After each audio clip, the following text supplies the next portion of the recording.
Welcome to the Resilience Report, where each week we share the latest on companies engaging in inspirational solutions for our planet and engage with ecopreneurs and lighthouse leaders disrupting their respective industries in pursuit of better, more resilient business. I'm your host, Lauren Scott. Thank you for joining me as we dive into this week's report.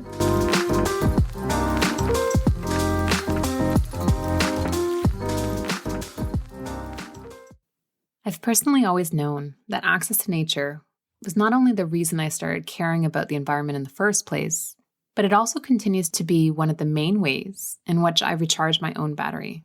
What has been news, however, has been that I'm far from being alone. Since launching the podcast in 2023, I've spoken to so many guests who have shared my experience and connection with the great outdoors. It was when I was really starting to notice this common thread when a podcast came across my feed, and I thought, this is who I need to speak with.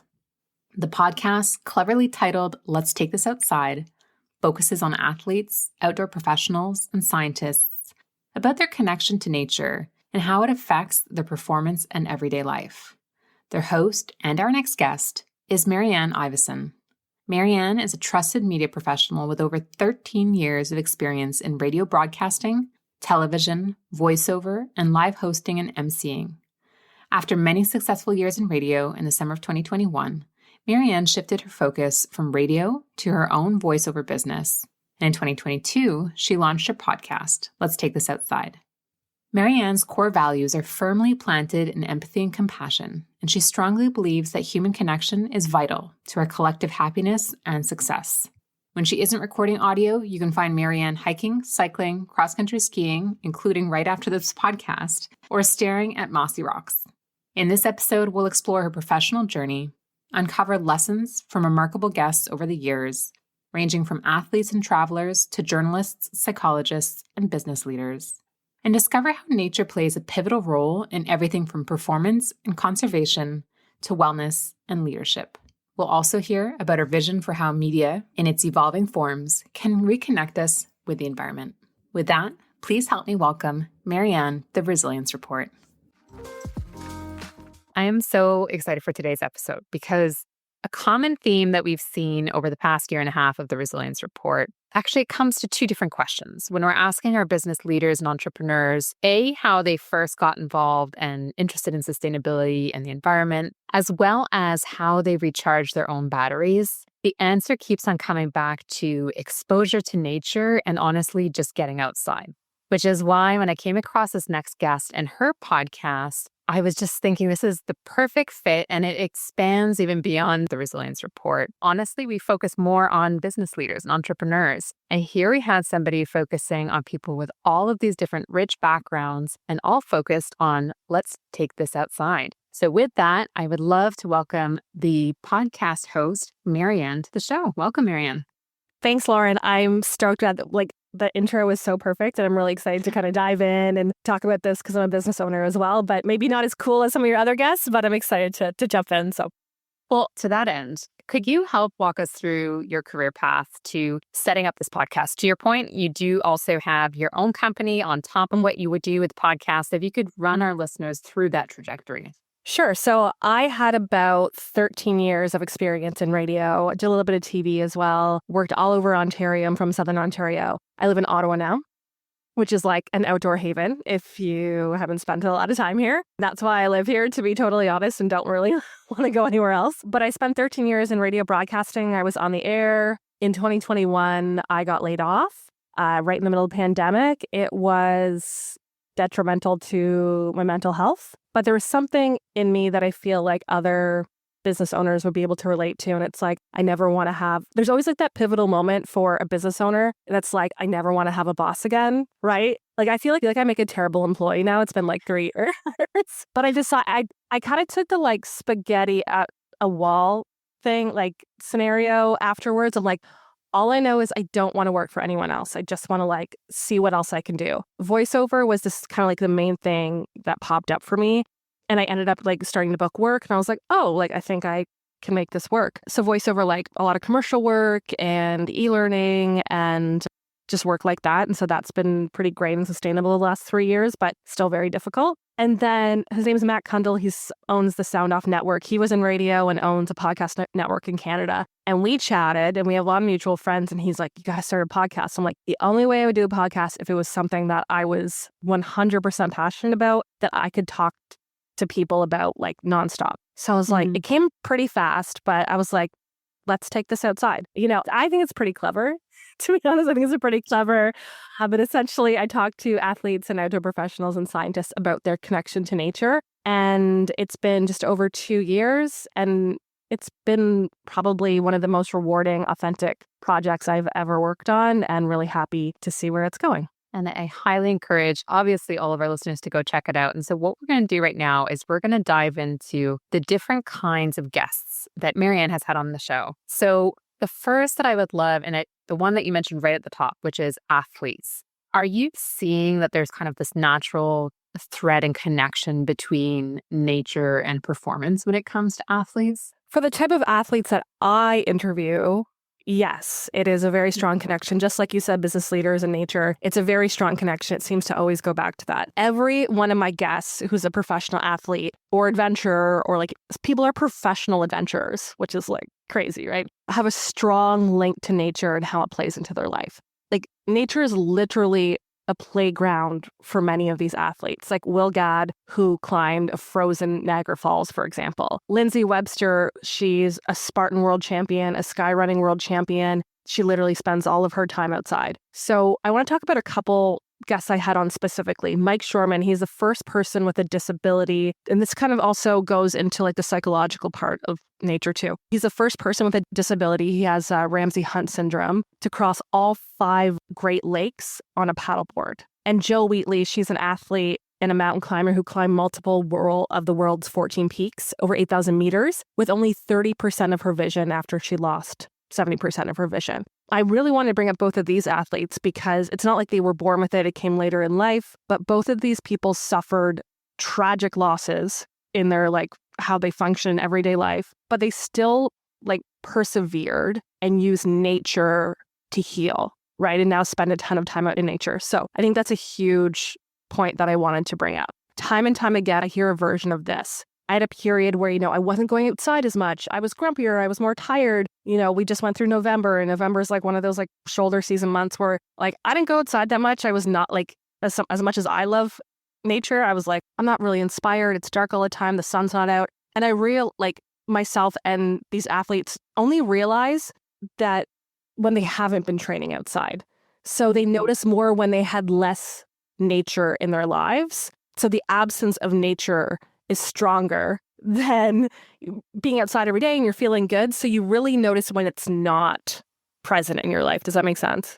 Absolutely. Absolutely. And I think your example of November is probably one that everybody, even if you're not an athlete, they feel that impact right away. Absolutely. And I love that idea of nature as a playground. And that brings us to the next type of guests, which I have to apologize to our listeners and to Marianne if I feel a little less energetic than usual. It's because I had a red eye from this morning where I came back actually from traveling to Utah to go hiking. Oh, yeah, can we just talk about that? We could do a full episode on that. Can we just talk about that? Yeah. It was a bucket list item. And honestly, it was just everything I could have hoped for. It was so special. Okay, we're talking about this after we stop recording it.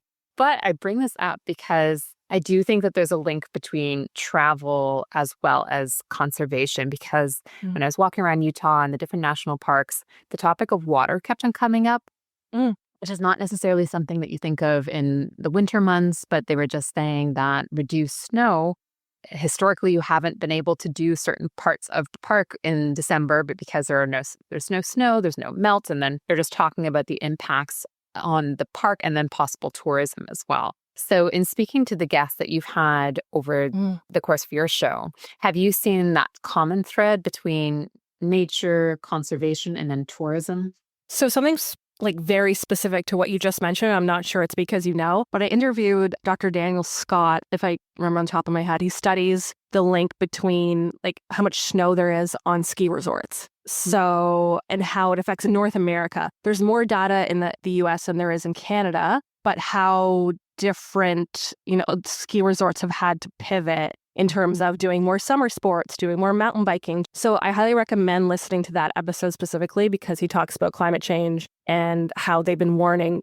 There's been warnings for literally decades, and it's finally happening. And we're seeing it like very drastically the last few years, right? So he did say that there are still, Eastern Canada, there's still lots of snow coming, a lot of Canada because it is far north. We even saw some snow in eastern US. I go to Lake Placid, upstate New York a lot, but it is definitely affecting the tourism industry directly when it comes to snow. I also spoke to Richard from 10 Adventures. It's based in Calgary. He sets up tours across the world. So my basic understanding is that when traveling internationally, you want to know the local operator is knowledgeable, experienced, eager to give you the best possible experience of their region or country. So knowledge is key here, and how to respect the local culture, the plants, the animals, the ecosystem. Picking more eco-friendly transportation, for example, instead of giving like a private car, maybe do more public transportation. Picking resorts and accommodations that make it part of their mission statement are a few things you can do. There's actually like eco resorts now. So just do your research, and I think there's options literally everywhere that are taking more responsibility in terms of being eco-friendly. So much of that is linked to education, which brings me to the next area, and an area where you have such a deep background, which is you've talked about you were in radio and experience in television. When you're speaking to journalists and they are talking about the environment, they're talking about nature, has there been any common threads that you have learned as to how we need to approach it in that space and how to report on it to share that information so that we can make those educated decisions? There's a few angles I've learned from my guests. I'm really lucky to be part also of the Travel Media Association of Canada. I attended their conference this year in St. John's, Newfoundland. So there are a lot of, I saw firsthand the great journalists across our country who are covering the natural space and are doing an amazing job doing so. One of my guests, her name's Sarah Christie. She is currently in radio, but she also has a podcast called Earth Care. So this angle it's an eco-conscious interview series. And we'll talk about later and how I know you have we want to talk about the angle of how the media is putting things out, right? But she did a great interview about Hands Off the Greenbelt in Ontario, where the provincial government is actively destroying the environment. So she takes on heavy topics like that, but also takes on topics like taking a reusable water bottle to concerts, or how to make Halloween costumes with stuff you already own in your house. There's also the journalist weather angle of that too. Kyle Britton, he's a freelance journalist. He worked for the Weather Network, and now he documents high-impact weather events across Western Canada. We talked a lot about wildfires and how much that has impacted Western Canada specifically. And one of my favorite guests, a different angle on this, is Deanne Whelan. She makes documentaries. She completed the land and water trails of the 24,000-kilometer Trans-Canada Trail. She's the first person and woman to do so. Along the way, she talks about the importance of connecting to Indigenous communities throughout Canada and respecting the land. So there's also that angle that I think a lot of journalists are doing a great job at. It's just so important when we're talking about kind of access to that information. And I know one theme that keeps on coming up as well, and one that we were talking about just off air before we started recording, which is definitely an area I hold close to my heart, which is the psychological impact of exposure to nature and getting outside. I know for myself, it is so important for that wellness. And to your point, maybe we don't always notice when we do it, but we definitely notice when we don't do it. Right. Yeah. You've had a couple of different specialists on the show. One who was talking about it at nature as a basic psychological need. You had somebody else who was even taking an approach of prescribing time in parks, which I think is fascinating. Could you speak to those guests and others if you would like to share? Sure. I have to say that the science guests are my favorite guests because that's where I learn the most. And specifically is nature needed as a basic psychological need? His name is Professor Gordon Walker. He studies leisure. How cool is that? He loves canoeing, right? Including that important question. So I had to actually go back to this episode because I just needed to remember specifically the 4 needs for nature. And it dives more into it, but I wanted to bring up these 4. Competence, for example, the ability to go into nature, test our competence, like going rock climbing, canoeing. What are we capable of in a safe manner? A quest for tranquility, which I think you probably achieved in Utah, where you just went, where we go to nature to escape from. So work, problems, problems, bad relationships, something about natural settings that is very calming. He also mentioned natural stimulation. So from an evolutionary perspective, parts of nature that we inherently find calming, like forest bathing, for example. I'm not sure if you've done it, but it's a totally different way of looking at nature and experiencing nature. Social affirmation is we want to go with loved ones, reinforce our values, find connection. That's also a part of it too, right? Is like going with people that we love or want to connect to further. And the park prescriptions is from Dr. Melissa Lem. And this is a thing, it's called park prescriptions, where doctors can prescribe nature to deal with things like anxiety, for example. And this really kind of came out in COVID, right? Where we were all just like stuck inside. On the website of Park Prescriptions, it says side effects may include living longer, increased energy, this is pain reduction, better mood. And so you're like, how do you even prescribe nature? Like, what does that even, like, are you just giving them a tree? Like, what does that mean? So it means they can actually, depends on where they are in Canada, but they can offer like Parks Canada passes. And I think in Ottawa, they can, prescribe a Museum of Nature pass or local museum passes, for example. So there are lots of great people who are able to like prescribe nature and help us experiencing it in a different way and from a psychological standpoint. And it makes me think too that there are so many different business opportunities on all of that of, offering these as services. And certainly that's where the core of our messaging for the resilience report sits, is from that business lens. So you've also had, I would say, hybrid episodes too, where people are also big into sports, but then they're also business leaders. Where have you seen that crossover in terms of businesses weaving in sustainability or the environment into their core values and purpose? I think there's a lot of outdoor brands who do this very, very well.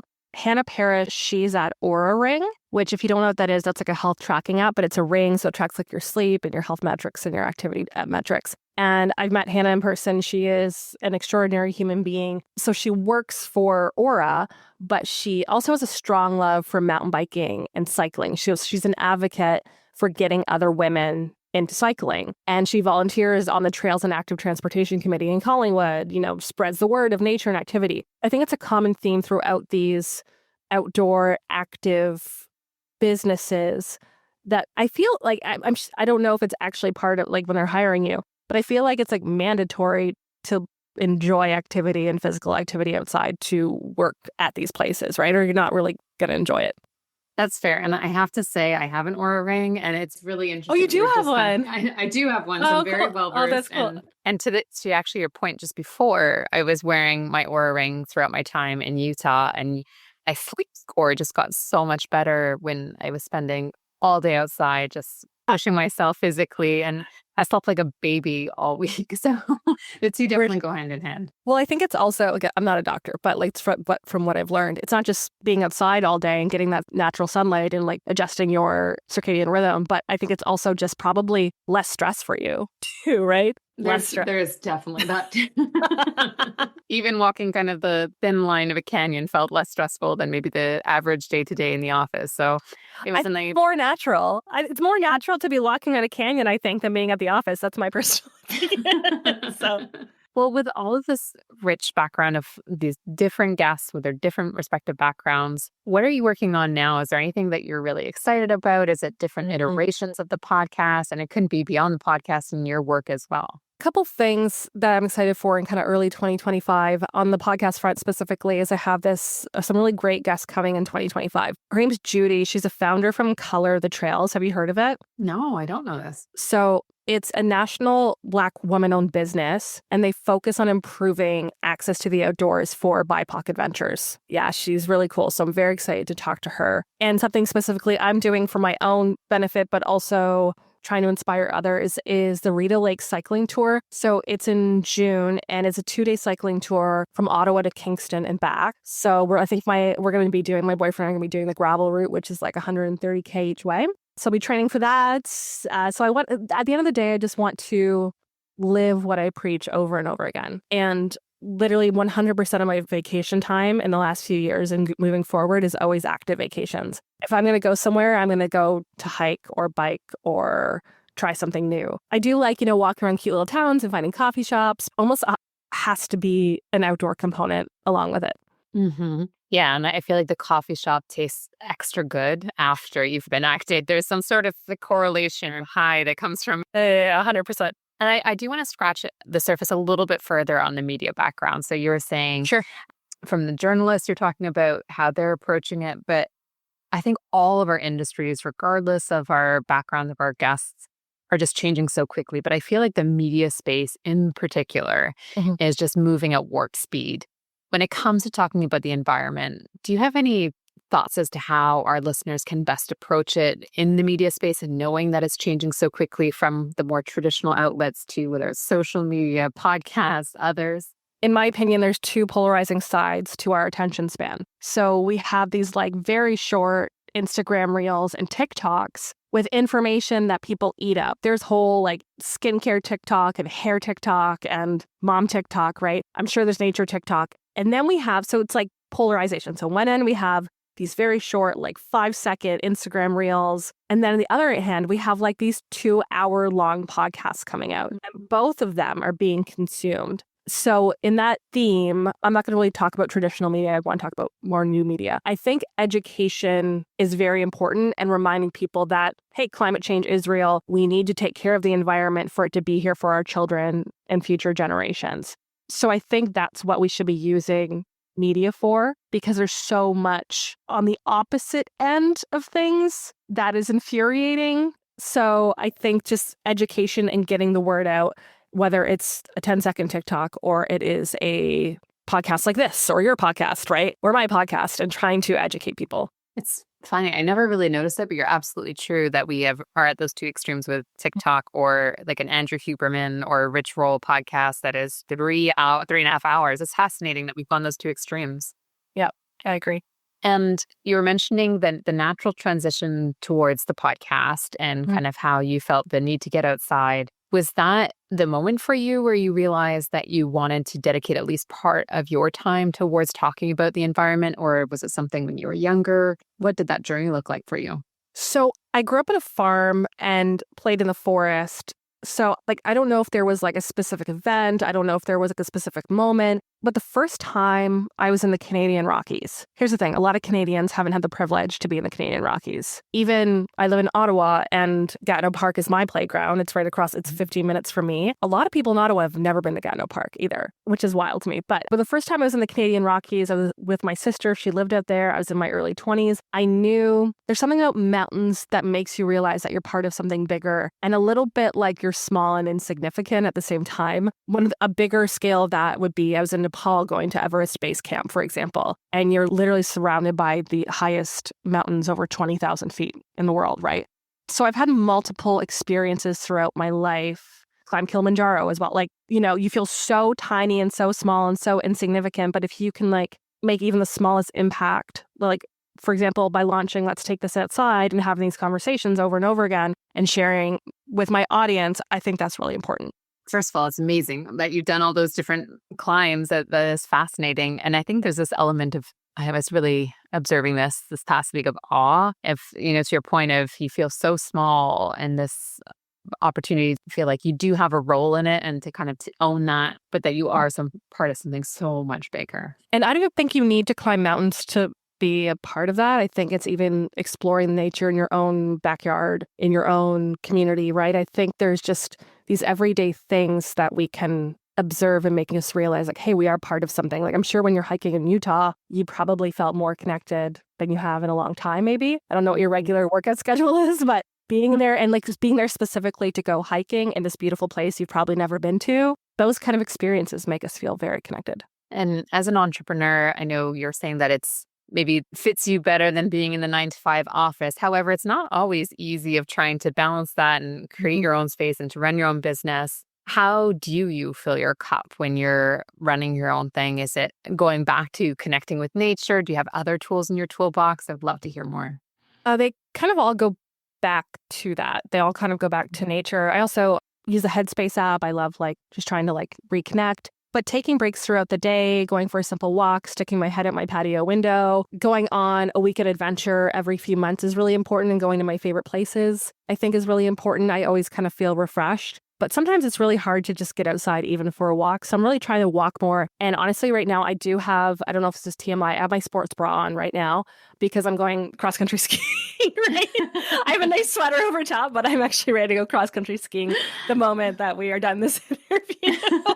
I love it. I love it. So it's taking advantage of the slower times and slower days. Like I did like a swim bike race at the end of the summer, and I had a really slow business summer. Like it was like a little excruciating to a point of like, oh, I'm never going to work again. And no one's going to book me for a job again. Right. But I was able to like play outside a lot and get a good shape for my race. And now I look back at it and really treasure that because fall, which is my favorite month, I didn't get to go outside as much because I was so busy.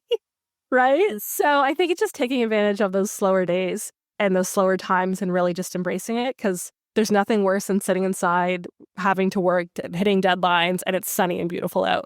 Absolutely. Well, enjoy your skiing. I used to love going to ski. My in-laws used to live in Gatineau. So I know great skiing right there. Yeah. If our listeners do want to check out your podcast, which I highly, highly recommend, where would you direct them towards? To letstakethisoutside.ca. I'm also on Instagram as well. Fantastic. And then we love to end every single episode with the same question, which is, what do you think it will take for businesses and leaders to be resilient going forward? It is tough out there right now. I know the job market is not great. Inflation, it's just out of control, which unfortunately makes me grateful for what I've built. But if you manage people, if you own a company with employees, I think more empathy is needed as we go through these tough times, right? I've worked in extremely, I would never take back my media career or radio career, but I worked in some very extremely toxic environments in media. And when your staff isn't happy, your people aren't happy, your business is going to rot from the inside. So I think empathy and like authentically encouraging that stuff, not just that HR BS that's sent out, like genuinely setting a good example and like stop with the pizza parties. Like give people a day off, give people a day off and think or things they actually need and want and actually listen are my thoughts. You've shared so much today. I'm so happy that we set this up. Again, I was thrilled when I was seeing this common thread of people kept on saying, well, I just go outside. And then all of a sudden podcast came into my life and I was like, I need to talk to Marianne. So thank you so much for sharing all these pearls of wisdom with us. Thanks for having me, Lauren.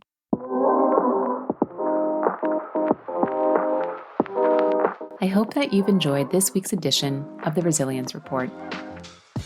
If you would like to hear and see more, be sure to check out @The Resilience Report on YouTube, Instagram, and LinkedIn. Until we connect again, remember, even on the darkest of days, we all have the opportunity to be a lighthouse for others as we collectively pursue better, more resilient business.